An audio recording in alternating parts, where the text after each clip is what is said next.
Ndugu zangu wa Tanzania, watu timamu huja na fikra za kututoa tulipo. Watanzania wameshaamka, lakini nini wanafanya baada ya kuamka? Tatizo linaanzia hapo. Mimi leo nina utatuzi wa fikra zangu kwa hapa tulipo, nini tufanye. Sasa kwenye comment mtaniambia, sio mpango ila ni fikra nazileta mbele zenu, mtaniambia kwenye comment, na kama zinaweza kutumika mtaniambia pia kwenye comment.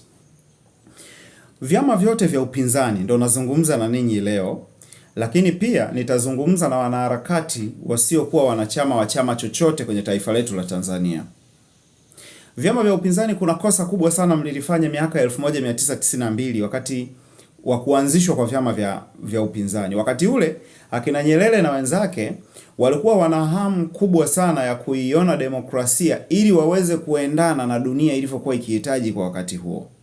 Kwa hivyo CCM yawezekana walikuwa na uhitaji sana wa uwepo wenu nyie ili kuwatumia kwenye haya yanayoendelea mpaka leo. Sasa kabla ya kuutimiza uhitaji wao, mlitakiwa pale pale kudai mabadiliko ya katiba ya mwaka 1977 wakati ule, ili muweze kusajili vyama vyenu. Sasa hatuwezi kuwalaumu hapa kwa yaliyopita. Tunafanya nini ili kutoka hapa tulipo, ambavyo sasa Watanzania wa sasa wanauelewa, wanatambua nini kinaendelea, na tumeamua kupambana kwa pamoja kwa makosa ya wazee wa zamani. Okay. Sasa iko hivi. Vyama vya upinzani wote kwa pamoja mnatakiwa kujua kwamba kuna makosa mliwahi kufanya. Mliwahi kutukosea ambao labda tulikuwa watoto miaka hiyo. Lakini nani ana nia njema kati yenu mnatakiwa kwanza kumjua. Lakini miaka ya nyuma huko, wazee wa zamani huko, kuna watu walikuwa wanaitwa kina Marcus Garvey, kama sijalikosea jina lake. Marcus Garvey alikuwa ni huyu jamaa, alikuwa raia wa Jamaica. Alipambana sana na wengine wakaja, wakina Nkrumah, akina nani, walikuwa wanapambania kitu kimoja tu, kuungana, kwa sababu waliamini kuna nguvu kwenye umoja. Msipofika hatua ya kuwa na uchungu na taifa lenu, mkaendelea kuwa na uchungu na mifuko yenu, haki ya Mungu nawaambia, maelfu na mamia ya vizazi vitakavyokuja vitaraani na miili yenu haitapumzika huko mnakoenda. Nikisema kupumzika kwenye elimu za ulimwengu wa roho, mtaona tutakuwa tulishakufa tu sisi. Lakini naombeni niwaambie kitu, binadamu hafi anaacha mwili. Hili ni somo jingine kabisa, alihusiani na hapa. Lakini niwaambie tu kitu, mnatakiwa mjipime, wapinzani wote, kwamba nyinyi kwa nini mmeamua kuwa wapinzani. Kitendo cha kuamua kuwa wapinzani manake ni hamkubaliani na mfumo uliopo kwa chama tawala. Sasa nini mnatakiwa kufanya? Mnachotakiwa kufanya ni jambo moja dogo tu, kuangalia kwenye kundi la ninyi msiokubaliana na mfumo uliopo, yupo nani ambaye ana nguvu zaidi yenu. Na hiki ndicho kitu walikuwa wakikifanya akina Garvey. Waliamua kuwaunganisha Waafrika kwa kuamini matatizo ya watu weusi wote yanafanana. Tunafanyaje ili tusiweze kutawaliwa na mzungu? Tunafanyaje ili tusiweze kutawaliwa, tuwe huru?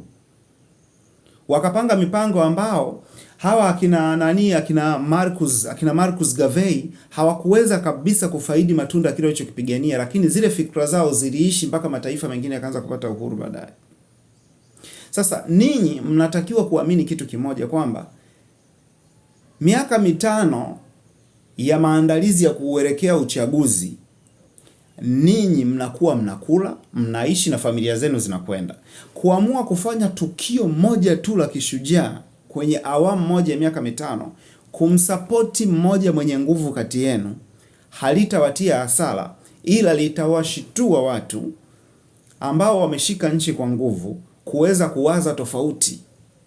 Lakini zikifika siku za uchaguzi, mnadhihirisha njia zenu, mnawakwepa watu wanaopigania taifa kwa dhati.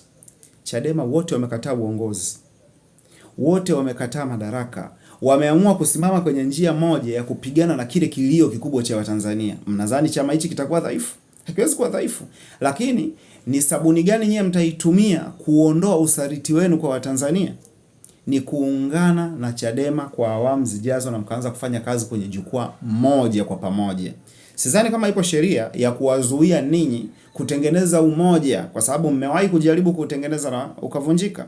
Matatizo ya Afrika yanafanana. Wazee wa zamani walitamani kuiunganisha Afrika, lakini usaliti ukawa unatoka kwa baadhi ya maraisi na ikashindikana. Kina Nyerere wamehangaika sana kutaka kuunganisha. Sasa kwa nini wale wazee wa zamani walikuwa wanatamani kuiunganisha Afrika iwe moja ili waweze kuwa na United States of Africa ambayo ingekuwa na nguvu, kwa sababu tuna kila kitu kwenye ardhi zetu, kwa sababu waliamini katika umoja.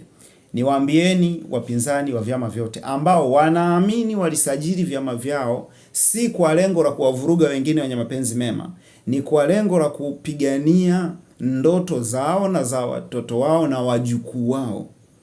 Fanyeni hiki ninachowaambia. Ongezeni nguvu Chadema. Huwa nikiongea hivi mtu anahisi labda ina maana gani sasa baada ya kuongeza nguvu? Hapo kwa wanasiasa wanaweza wakawa wamenielewa, alafu nitaunganisha ufafanuzi baada ya hili.